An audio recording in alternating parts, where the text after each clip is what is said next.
If you've been on wrestling YouTube, you've probably seen videos pop up like these. And you might have thought to yourself, huh, wrestling fans and WWE lifers taking an interest in AEW? But wait, I heard from Twitter that AEW, quote, doesn't tell stories and is, quote, garbage wrestling. So has there been a shift somewhere that I'm not seeing? AEW has been around the block for 6 years, so why are some fans just now deciding to give it a fair shot? And just to say, by the way, I love that people are trying out AEW. I watch week to week, and I'd love more people to talk about it with, to be honest. Do I think the product is perfect? Hell no. But I'm glad that there's a real desire to seek out an alternative to the typical WWE flavor of wrestling out there. But what exactly happened to make AEW attractive to fans this year? I can chalk it up to 5 things. AEW's hot streak, Double or Nothing 2025, venue changes, Slim Jim ads, and lastly, some questionable WWE booking. So let's dive into detail about how all those add up to AEW attracting WWE fans in 2025 and having the strongest product that it's ever had right now. I mean, I'm curious, which product are you enjoying more right now? Let me know in the comments. As we've all seen on social media, people often like to poke some fun at AEW for running half-empty arenas, having decreasing ratings from its inception, and having a decreasing attendance at their flagship All In event every year since it popped up at Wembley Stadium in 2023. And while all these criticisms are rooted in fact, that doesn't really mean the product is at all lacking. The weekly product itself is actually getting more dialed in than ever. AEW's identity is coming across super strong as an in-ring product. You'll actually see more wrestling on an AEW show than you would on a WWE show, pretty much night to night. And yeah, that can often translate to way too many matches on their pay-per-views in my opinion, but at least you really get your money's worth. I mean, come on. This current hot streak to me has everything to do with actual stories being told and the company's match quality. Now, for instance, right now on AEW television, we have several long-term storylines week to week. We can talk about MJF being the diversity hire in the Hurt Syndicate. We can talk about Kenny Omega fighting the Don Callis family, Swerve Strickland continuing tensions with Hangman Adam Page, Chris Statlander's internal struggles, and much more. The promotion has positioned most everybody on their weekly shows in an angle or a storyline. It kind of feels to me like the Attitude Era a bit, where everyone genuinely had something to do. Obviously, it's different, it can't be perfect. You'll get the Beast Mortos randomly added to the Death Riders for an 8-man tag match, or a guy like Roosh having absolutely no direction, or 4 guys in a fatal 4-way for $100,000. I still don't really understand that concept. They had a Pesos one too? Why would they do that? But even if your favorite guy in the world is for some reason Preston Vance, and he's not on a story right now, at least the matches kind of bang week to week. They do pretty well with that. And that brings me to the event that I believe turned the tide here, even though its match card looked pretty lifeless at first to me. Double or Nothing moved the discourse back in AEW's direction.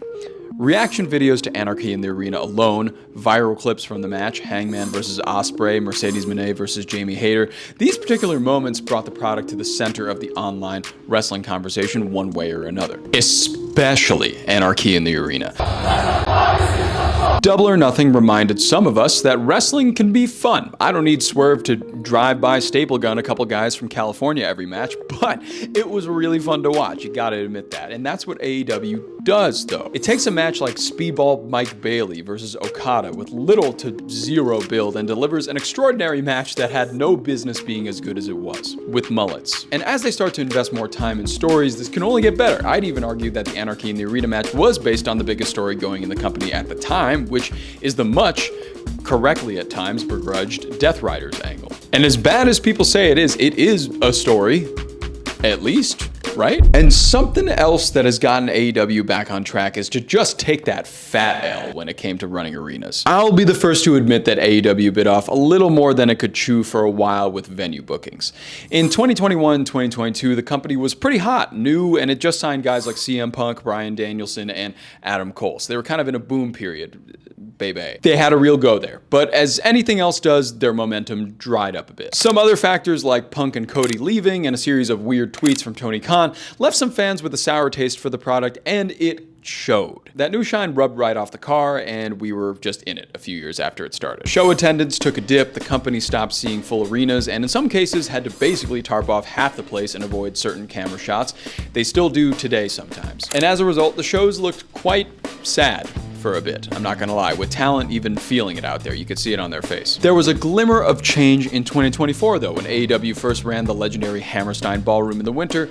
Those shows provided a blueprint for AEW to move to smaller, more unique-looking venues. Even though the attracted audience was smaller week to week, this pivot made rooms feel full and made crowds and wrestlers feel alive again. In 2025, AEW has completely altered its venue strategy, going with some smaller venues with character instead of large arenas with no personality. Part of the excitement week to week for me personally is seeing where they fit Dynamite in this week. It could be like a music hall, it could be like a ballroom. I just really like the setup and how it's different every week. It's like a weekly surprise. And then, you know, they put Collision in that esports arena. That looked great. Looked really nice. My voice is going higher, which would make you think it isn't nice, but it is. It is. We're now tuning into Dynamite or Collision feels like you're seeing something special and, most importantly, different. I like different. Speaking of different, let's talk about what role WWE plays in this shift. WWE had some of its best years ever at AEW's worst. 2023 and 2024 WrestleManias 39 and 40 were incredible by every single measure. The company was on fire, The Rock was involved, Cody finally won the belt, CM Punk returned, Triple H was handling the booking. Momentum had completely shifted in their favor. Now, however, the dust has settled, and some really weird booking decisions may turn fans to check out other wrestling companies. Now, what weird booking am I talking about? Well, one that stands out is the Travis Scott involvement in the John Cena heel turn angle, especially his appearance at WrestleMania 41 at the end of the match, which is, I still don't know why that happened. Bottom line is, building up to this story for months without The Rock present for the angle was a weird choice, and having a celebrity affect the outcome of the most important match of the WWE calendar year was a choice. And another questionable choice WWE made more recently was the entire Women's Evolution pay-per-view, the second one. Extreme lack of promotion, lack of effective stories, and clear lack of focus completely doomed this event from the start. So things like that made me more happy to watch All In instead of any WWE programming that weekend, but for general fans, it could have also gotten some interested in what the competition actually had going on. And that's what happens when your parent company has you running 3 events on one weekend. Lastly here, TKO's money sucking has led to some perhaps unwelcome changes in the WWE product. You got ads in the middle of the mat, on tables and ladders and other items that might take fans out of it a little bit. Now, of course, UFC does this sort of thing with ads in the ring, and AEW has experimented with DraftKings ads specifically on the corners of the ring, but WWE in 2025 is on a whole nother planet with ad dollars, I swear to you. It's not the first big sellout by a wrestling company by any means. I will point you to the Texas Chainsaw Massacre episode of AEW Dynamite, but like a lot of you, I probably draw a line at Slim Jim branded tables and ladders. I just can't do it. The incessant ads for Prime, Dude Wipe, Slim Jim, and even Fatal Fury, I feel have made some fans tune out from WWE programming in search of just something else, something different. What I'm getting at here is that neither company is perfect. Both of these wrestling giants have their flaws. But that's what makes having options a great thing. I'm just happy more wrestling fans are coming up for air and saying, you know, what's going on over there? Both products are going to ebb and flow over time. Last year, WWE was riding high and AEW was lacking. But now, in my opinion, in terms of show quality, it's the exact opposite way around, with AEW on top and WWE bottoming for a little bit. Didn't mean to say bottoming, but I'll stick with it. So in my perspective, that is how AEW got its mojo back, by dialing into its identity, and of course, a few slip-ups from the competition never hurt. So there you have it. My advice is just to never get too lost in the sauce on one product when it's clearly not delivering for you, because wrestling comes in all shapes and sizes, and you do not have to settle for the square. Anywho, there's my rant. Agree, disagree, let me know in the comments, and I'll see you. Ooh, chavo.